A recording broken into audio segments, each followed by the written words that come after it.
प्यास का सफर, एक अनोखा ही दास्तान। भूमिका: राजकुमारी नंदिनी का जीवन शाही ठाठ बाट और विलासिता से भरा हुआ था। सोने चांदी के महल, सेवक सेविकाएं और अद्भुत स्वागत है हमारे चैनल में। यज्ञान में मेरा नाम है श्रवण, जो मुझे बनाया है, जो एआई से बनाया है। बगीचे: इन सब के बावजूद वह अक्सर एक खालीपन महसूस करती।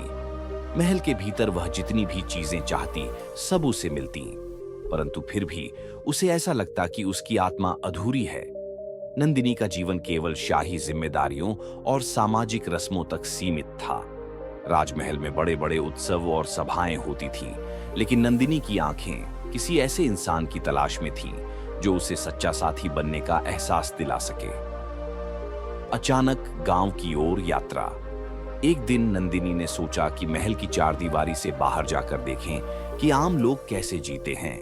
उसने अपनी दासी रूपा को अपने साथ चलने को कहा। दोनों ने साधारण कपड़े पहने ताकि कोई पहचान न सके कि वे महल की राजकुमारी हैं। गांव में पहुंचते ही नंदिनी ने वहां की सरलता और सादगी को देखा। खेतों में काम करते किसान, हंसते खेलते बच्चे और गांव की सजीवता ने उसे मोहित कर दिया। वहां की मिट्टी की महक ने उसके दिल को सुकून दिया। अर्जुन से पहली मुलाकात। गांव के बीचों बीच एक पुराना कुआं था। नंदिनी ने देखा कि एक युवक अर्जुन अपने मजबूत हाथों से कुएं से पानी खींच रहा था। उसका चेहरा मेहनत से चमक रहा था और उसकी आंखों में एक अलग चमक थी। नंदिनी ने उससे कहा, भाई, क्या हमें भी थोड़ा पानी मिलेगा? अर्जुन ने मुस्कुराते हुए कहा, यह पानी सबका है, राजकुमारी या किसान, किसी के लिए भी फर्क नहीं पड़ता। नंदिनी थोड़ी हैरान हुई कि अर्जुन ने उसे राजकुमारी के रूप में पहचान लिया, लेकिन वह उसकी सरलता और आत्मविश्वास से प्रभावित हुई। बातचीत और दोस्ती की शुरुआत। पानी पीते पीते नंदिनी ने अर्जुन से बात की। वह जानना चाहती थी कि वह कौन है और क्या करता है। अर्जुन ने बताया कि वह एक साधारण किसान है जो अपने परिवार के साथ खेतों में काम करता है। उसने अपनी मां और छोटे भाई का ध्यान रखने की जिम्मेदारी अपने कंधों पर ले रखी थी। अर्जुन ने नंदिनी से पूछा, आप राजकुमारी होते हुए भी यहां क्यों आई हैं?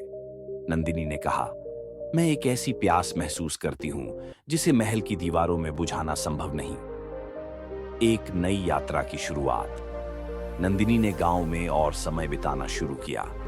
वह अर्जुन और अन्य ग्रामीणों से सीखने लगी कि उनकी जिंदगी कितनी अलग और सच्ची है। अर्जुन ने उसे सिखाया कि कैसे मिट्टी की महक में सुकून है और कैसे मेहनत करने से आत्मा को शांति मिलती है। नंदिनी को अब एहसास हुआ कि वह केवल भौतिक सुखों के लिए नहीं, बल्कि आत्मा की तृप्ति के लिए तरस रही थी। अर्जुन के साथ समय बिताते हुए उसने अपनी पहचान के बाहर की दुनिया को समझा। संघर्ष और फैसला।